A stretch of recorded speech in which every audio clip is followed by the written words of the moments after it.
Hello and welcome to my channel, Your Tree Shelf. I'm Sarah and thank you for watching today. I am doing May's wrap up today. So I've got 5 books to talk about. Unfortunately the lighting conditions aren't quite as good as usual because I wasn't able to film in daylight today, and my son is going through a sleep regression, so he didn't have a nap today, so you'll have to bear with me for the lighting. So the first book that I wanted to talk about is this one, which is called Peace of Mind by Thich, Naht, Hanh.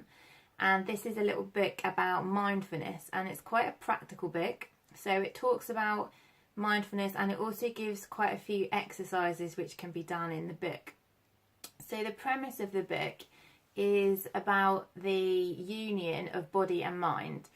So he makes a point, which I actually wrote a blog post about last week because it really struck me. He makes a point that often we are so detached between our body and our mind that we can be so wrapped up in what we're doing that we forget that we even have a body, which I hadn't really actually considered before. But then I thought, when I'm at work sometimes, I'm a bit stressed, I'm busy, and then I thought, actually it's true, you could just be a brain with no body. You don't take any notice of your body, what it's doing, you literally just are wrapped up in what your brain is doing. And he says that until you have reconnected body and mind, you can't be fulfilled and content and peaceful, basically. So the exercises in here and the theory in here is about how to connect body and mind, and that's done through the breathing and through breath, and through some mantras which are in here. So if I just open it to a page and give you an example, let's have a look. Okay, so this is one, actually this is an example that I really like. So it talks, this is a bit in the book about anger, and it says mainly like if somebody says something which hurts you, it often instinct is that you'll say something back to hurt them to try and make yourself feel better, but then you generally won't make yourself feel better, and they'll often say something back to you and then you'll say something back to them, and it all can get really nasty. And the key, which I've heard other teachers talk about, the key here is a pause. So when someone says something to you that you think, or you don't agree with, or it hurts you, instead of firing something back, is to have a few seconds pause, which takes practice. If you can have that pause, it stops you from retaliating without thinking. And he says in that pause, he says, visualise how your loved one will be in 300 years from now.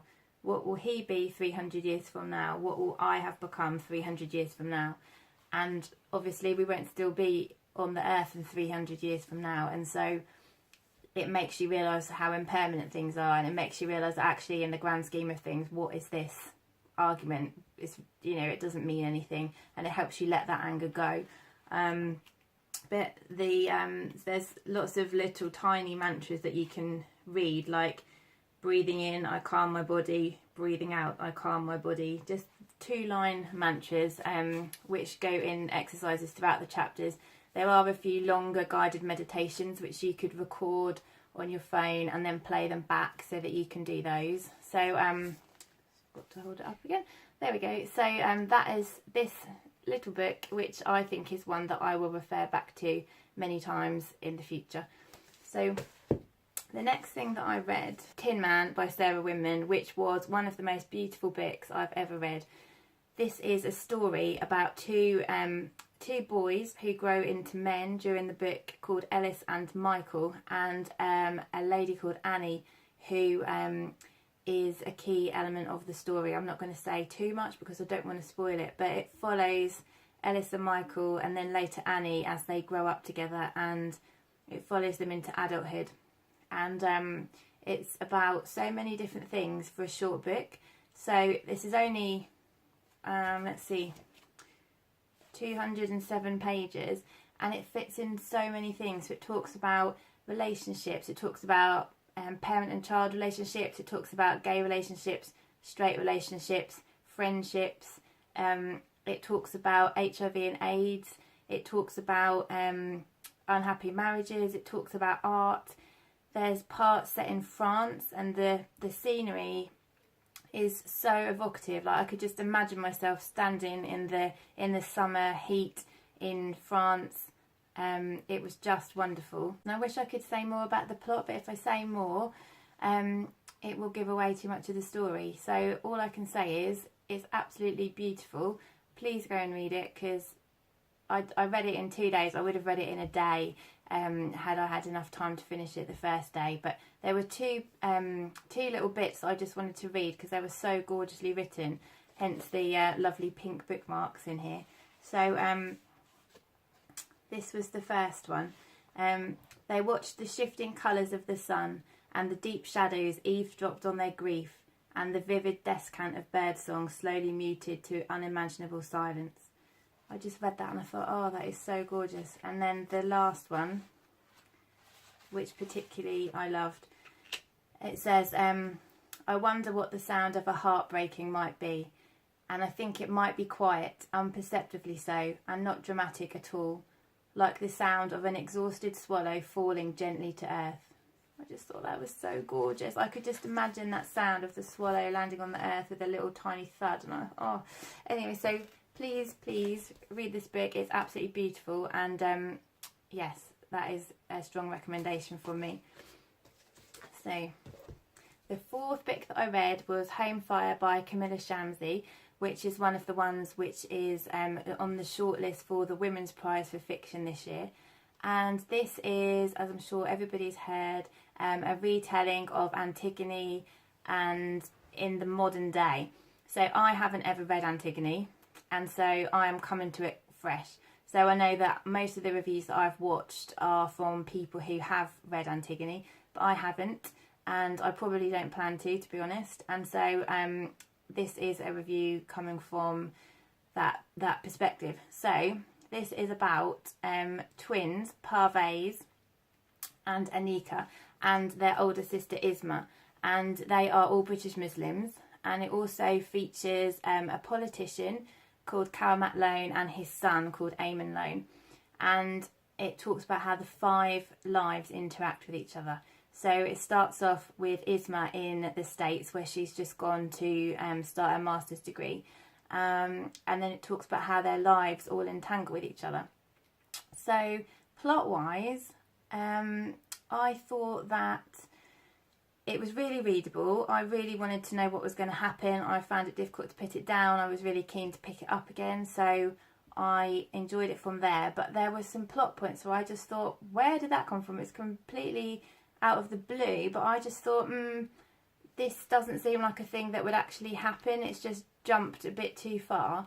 And I guess that's because it's based on Antigone, so maybe those plot points had to happen in order for it to be a modern retelling. But for me, those sort of big jumps in plot did make me think, I don't know, I was a bit disappointed by some of them. And so it's told in 5 different parts, one for each of the characters, and you only hear from each character once. And sometimes I'd get really involved in hearing one character's story and I wouldn't want them to stop, but then I would get into the next person's part of the story, so that was okay. And it finishes with Karamat Lone, the politician, and that's one of the best bits of the book, I think, from his perspective. And it talks about like parent and children relationships. It talks about politics.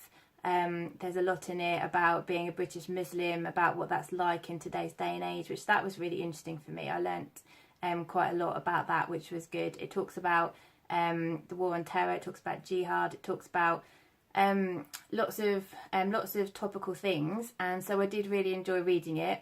But I think the fact that some of the plot points seemed a bit unbelievable for me let it down a little bit. So the penultimate one I wanted to discuss was The Idiot by Elif Batuman. This one I did really like. I know that this is a Marmite book. I can tell from watching some other booktubers and also from the reviews on Goodreads that you either love this book or you hate this book. And it basically is set at Harvard for the first half of the book, and it follows a Turkish-American girl called Selin, and it's it's a sort of stream of consciousness book. We're inside Selin's head, and so because we're inside her head, whatever she thinks goes down on the paper, so that might drive some people mad. So the minutiae of her thoughts, the internal struggles she has, the things which seem really insignificant to us but seem significant to her, about how she overanalyzes different things. and I actually found this fine to read, but I can understand if you don't like that kind of thing, that this could make you be like, oh, you know, this is just really irritating. So it's very, it's quite literary, I'd say. It's very well written. It focuses on Selin's relationship with one of her best friends, Svetlana, and with a man on her course that she falls in love with called Ivan. And their relationship is sometimes heartwarming, sometimes infuriating, but yeah, their relationship was my favourite bit of the book for sure. And then she goes about halfway through the book, she decides to go over the summer to teach English in Hungary. And that bit of the book, parts of it I really loved, other parts of it I did find a bit boring, like hearing about some of the host families that she stayed with, about some of the sightseeing that she did. Those bits actually sound interesting when I say them, but they weren't that interesting how they were written. There is a lot in this book about language, because Selin is studying linguistics, and so it covers language and translation and definitions and things in some depth throughout. So you do have to sort of concentrate while you're reading it, but it does flow. So not masses happens in this book, and it's big. It's 420 pages. But I really did enjoy it. I'd give it 4 stars, and if it won the women's shortlist, sorry, it's on the shortlist for the women's prize. If it won the prize, I would be happy. So that's that one.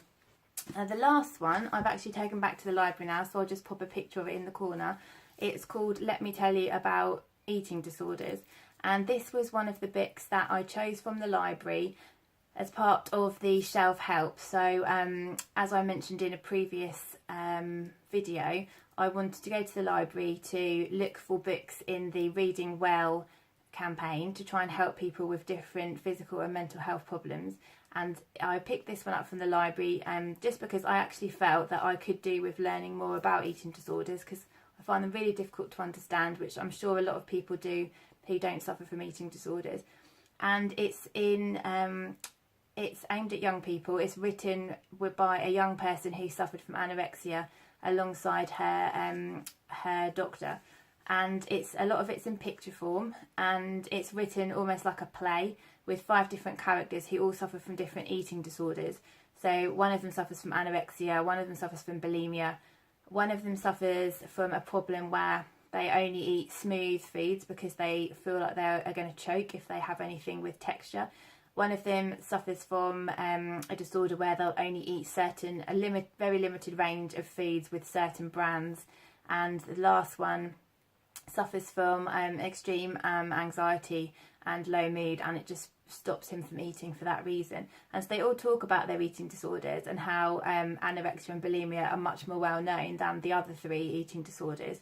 And they talk about how it makes them feel, how the things which might be stressful for them, like eating at other people's houses, or how other people get sad or upset or angry with them because of their eating disorders, how it makes their families really stressed. And then there's a little section at the end which says like how you can help me, and it's basically saying, please just treat me like a normal person, please don't ask me to try and change my behaviour at school or at your house or whatever. Please just know that I like doing the same kind of things you like doing, and I'm just a normal person. And it has some really nice messages at the end. So I do feel that I learned something from this book. I read it in about half an hour. It was really easy to read, really quick to read. I think for young people and for teenagers it would be a great read. But I do feel like as a doctor that I learned some things which are of value by reading the book as well. So that is my wrap up for this month.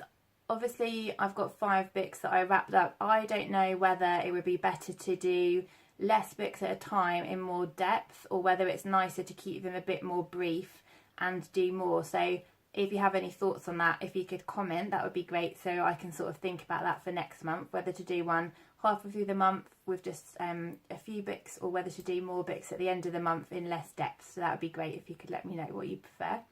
And I'll be back hopefully with some better lighting soon with another video. So bye.